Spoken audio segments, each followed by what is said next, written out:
कशा पहिलं टकलंय ग? तुझा धनी नाही आलात का तुला आंब खायला? एक मिनिट थांब ग बाई, ये थोबाडावर एवढा मोठमोठाले फोड कसले ग बया, आंब्याचे की काय? काय ग तुम्ही आजकालच्या पोरी? चल तुला जालीम उपाय देते ह्याच्यावरती, माझ्याकडे आहे, चल सांगते. नमस्कार मंडळी, योगेश्वरी विनाच्या सॅटरडे शेअरिंग भागामध्ये मी तुमचं खूप मनापासून स्वागत करते.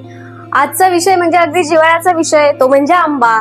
हा आंबा आपल्या सगळ्यांना आनंद देतोच, पण आपल्याच पैकी काही जणांना हा आंबा चेहऱ्यावरती फोड आणि अंगावर पुरळ देऊन जातो. आणि याच प्रश्नाचं उत्तर मी तुम्हाला आज या व्हिडिओमधून सांगणार आहे, म्हणून व्हिडिओ शेवटपर्यंत पहा. आपल्याला आधी लक्षात घ्यायचंय की आंब्यामुळे फोड किंवा पुरळ काय येतं, तर मुळतः आंबा हा उष्ण असतो आणि त्यामुळे पित्त प्रकृतीच्या लोकांना, पित्त प्रवृत्ती ज्यांची असते अशांना उष्णतेमुळे आणि आंब्यामुळे त्रास होतो. आणि दुसरं म्हणजे आंबा पचायला फार जड असतो आणि ज्यांची पचनशक्ती कमकुवत आहे अशांना आंबा पचायला जड जातो, त्यामुळे आंब्यामुळे आपल्याला त्रास होतो.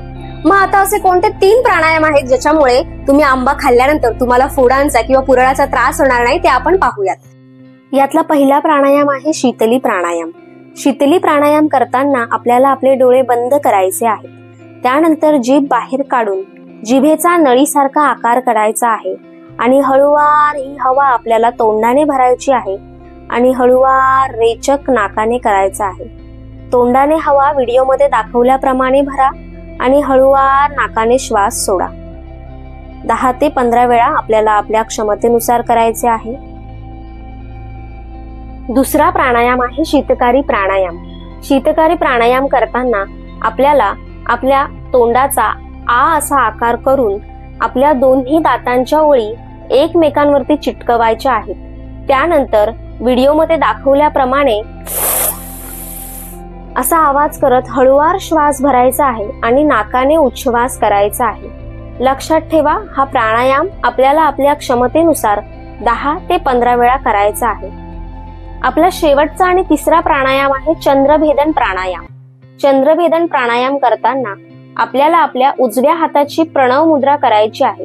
व्हिडिओमध्ये दाखवल्याप्रमाणे डाव्या नासिकेने हळूवार श्वास भरा,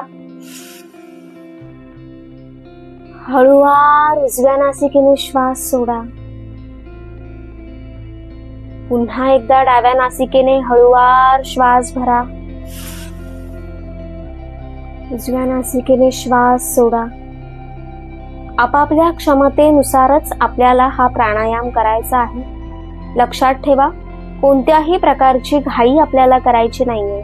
शांतपणे डाव्या नासिकेने श्वास भरा, उजव्या नासिकेने श्वास सोडा. डाव्या नासिकेने श्वास भरा, हळूवार उजव्या नासिकेने श्वास सोडा. शेवटचा श्वास आपल्याला उजव्या नासिकेने सोडायचा आहे आणि 3ही प्राणायाम झाल्यानंतर काही सेकंद डोळे बंद करून बसायचे आहे.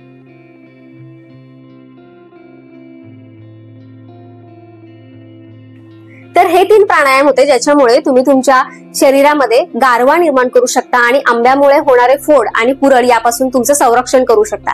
याचबरोबर आहारामध्ये सुद्धा आपल्याला काही बदल करायचे. ते बदल कोणते? तर आंबा रात्रीचा खायचा नाहीये, शक्यतो दिवसा खायचा आहे. शक्यतो रात्रीचा आंबा खाणं टाळायचं आहे. मला माहिती आहे आंबा म्हणजे खूप आवडतो, इव्हन मला सुद्धा कधी कधी आंबा खाण्याचा मोह आवरला जात नाही रात्रीचा, तरी सुद्धा मी प्रयत्न करते की जास्तीत जास्त मला जेव्हा आंबा खायचा असेल तेव्हा मी तो दिवसाच खाते. दुसरी गोष्ट, आंबा खाण्याच्या आधी 1 ते 1.5 तास किंवा समजा 2 तास सुद्धा जर तुम्ही पाण्यामध्ये छान भिजवून ठेवले आणि त्यानंतर जर खाल्ले तर त्याचा त्रास आपल्याला कमी होतो.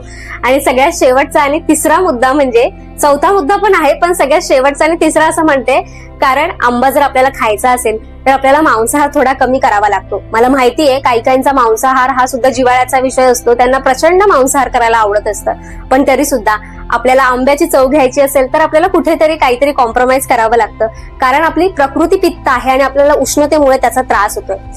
जर तुम्हाला आंबा खायचा असेल आणि उन्हाळ्यामध्येच येतोय, आपल्याला मांसाहार वर्षभर पण करता येतो, आंबा मात्र वर्षातून एकदाच येतो, त्याच्यामुळे शक्यतो अंडी, मासे, चिकन, मटन ह्या सगळ्या गोष्टी बंद जर केल्या काही काळापुरती आणि आंब्याचा जर आस्वाद घेतला तर तुम्हाला त्रास नाही होत.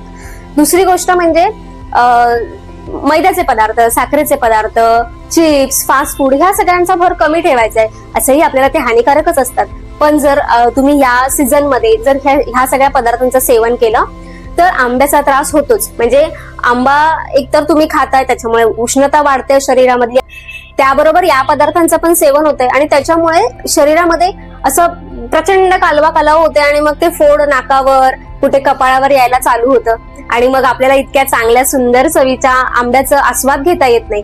म्हणून थोडेफार बदल आपल्याला करायचे आहेत आणि ते केल्यामुळे आपल्याला आंब्याचा आस्वाद घेता येऊ शकतो. व्हिडिओ तुम्ही शेवटपर्यंत पाहिला त्यासाठी खूप खूप धन्यवाद. जर तुम्हाला व्हिडिओ आवडला असेल तर नक्की एक लाईक करा. तुम्हाला कोणत्या प्रकारचा आंबा आवडतो हे मला कमेंट सेक्शन मध्ये सांगा. आणि दुसरी गोष्ट, चॅनलला सबस्क्राईब केलं नसेल तर करा, कारण आपल्या चॅनलवरती आपण दर आठवड्याच्या मंगळवारी योग आणि दर आठवड्याच्या शनिवारी सॅटर्डे शेअरिंगच्या भागामध्ये आजच्या सारखंच नेमके खऱ्या आयुष्यातल्या प्रश्नांचं उत्तर नेमकं कसं शोधायचंय याबद्दलचे व्हिडिओ घेऊन येत असते. आणि हे सर्व फुकट आहे, त्याच्यामुळे नक्की चॅनलला सबस्क्राईब करा, बेल आयकन वरती क्लिक करा आणि ऑल वरती क्लिक करा, म्हणजे मी व्हिडिओ टाकला की तुम्हाला नोटिफिकेशन येईल.